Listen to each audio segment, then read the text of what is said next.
AP intelligence chief PSR ఆంజనేయులను EC బదిలీ చేసింది. నూతన చీఫ్గా ముగ్గురు కింది స్థాయి అధికారుల పేర్లతో ప్యానెల్ పంపాలని సీఎస్ను ఆదేశించింది. రేసులో కుమార్ విశ్వజిత్, త్రివిక్రమ్ వర్మ, వినీత్ బ్రిజీవల్ ఉన్నట్లు తెలుస్తోంది.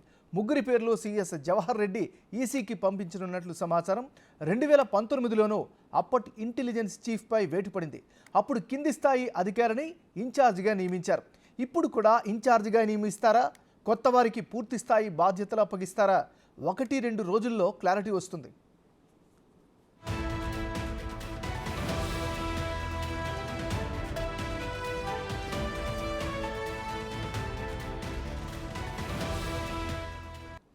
అటు AP intelligence chief PSR Anjaneyulu, Vijayawada CP Kanthi రాణాను ఈసీ బదిలీ చేసింది. వారిద్దరికీ ఎన్నికల విధులు అప్పగించొద్దని సీఎస్కు ఆదేశాలు జారీ చేసింది.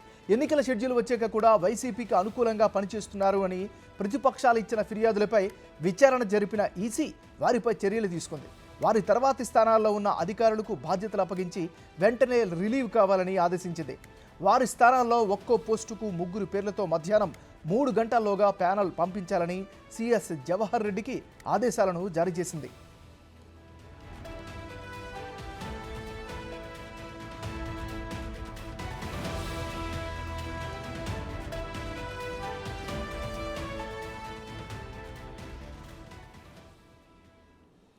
ఆంధ్రప్రదేశ్లో కీలకమైనటువంటి బదిలీలకు సంబంధించి మరింత తాజా సమాచారాన్ని అందించేందుకు మా రిపోర్టర్ శివ లైవ్లో సిద్ధంగా ఉన్నారు. శివ, చెప్పండి.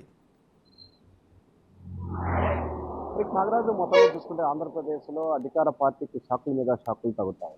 తాజాగా చూసుకుంటే సరిగ్గా 20 రోజుల క్రితం 6 ఐపీఎస్లు, 3 ఐఏఎస్లపై వేటు వేసిన ఈసీ తాజాగా 2 కీలకమైన వ్యక్తులపై వేటు వేస్తూ ఆంధ్రప్రదేశ్ ఎన్నికల సంఘం కీలకమైన ఉత్తర్వులు జారీ చేసింది. Vijayawada police commissioner CP Rana ఇటీవల ముఖ్యమంత్రి జగన్మోహన్ రెడ్డిపై జరిగిన దాడిలో పూర్తి స్థాయిలో విచారణ జరపకపోగా ప్రతిపక్షాలను టార్గెట్గా చేసి ఆ పార్టీకి సంబంధించిన నేతల్ని, కార్యకర్తలను చిత్రహింసలు పెట్టారని చెప్పి కూడా కేంద్ర రాష్ట్ర ఎన్నికల కమిషన్కి ఫిర్యాదు చేశారు. ఈ నేపథ్యంలో ఆయనపై కూడా వేటు వేసింది. ఇక ఇంటెలిజెన్స్ చీఫ్ పిఎస్ఆర్ ఆంజనేయులకు సంబంధించి కూడా ఆయన, అలాగే ఇంటెలిజెన్స్ సంబంధించి మరొక అధికారి నిశాంత్ రెడ్డి, వీరిద్దరు కలిసి ఫోన్ ట్రాపింగ్ చేస్తున్నారని కొంతకాలంగా కూడా బీజేపీ, టీడీపీ, జనసేన అన్ని ప్రతిపక్ష పార్టీలు కూడా ఫిర్యాదు చేస్తారు. ఈ ఫిర్యాదుని విచారణకు ఆదేశించిన రాష్ట్ర ఎన్నికల సంఘం, కేంద్ర ఎన్నికల సంఘం అనుసంధానం చేస్తూ కూడా విచారణలో నిజమే అని తేలడంతో కూడా ఇతనిపై కూడా వేటు వేస్తూ వెంటనే ఇతని కింది స్థాయి అధికారికి బాధ్యతలు అప్పగెప్పి వెంటనే రిలీవ్ కావాలని చెప్పి కూడా ఆదేశాలు జారీ చేశారు. అలాగే 3 పేర్లతో ప్రతిపాదన తయారు చేసి ఈరోజు మధ్యాహ్నం 3 గంటలకల్లా పంపాలని చెప్పి కూడా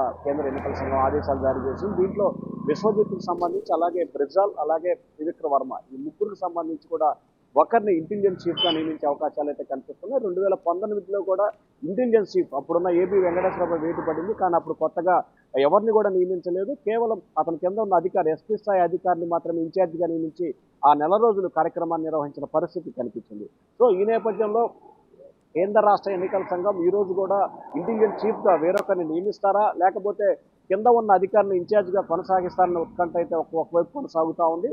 కేవలం ఇంటెలిజెన్స్ సంబంధించి మాత్రమే ఈ రాష్ట్రంలో ఏం జరుగుతుందనే దానికి సంబంధించి ఇటు సీఎస్కి, అటు గవర్నర్కి, ఇప్పుడు ఎన్నికల సంఘానికి మాత్రమే నివేదిక ఇవ్వాల్సిన పరిస్థితి కాబట్టి దీనిపై అంత ఫోకస్ పెట్టాల్సిన అవసరం లేదనేది కూడా గతంలో భావించే మరి తాజాగా రాష్ట్ర ఎన్నికల సంఘం, కేంద్ర ఎన్నికల సంఘం ఏ నిర్ణయం తీసుకుంటుందనేది వేచి చూడాల్సిన పరిస్థితి కనిపిస్తా ఉంది. ఈ రోజు మధ్యాహ్నానికి అయితే 3 పేర్లతో కూడుకున్న జాబితానైతే మాత్రం కేంద్ర ఎన్నికల సంఘానికి రాష్ట్ర సీఎస్ పంపే అవకాశాలు అయితే కనిపిస్తున్నాయి.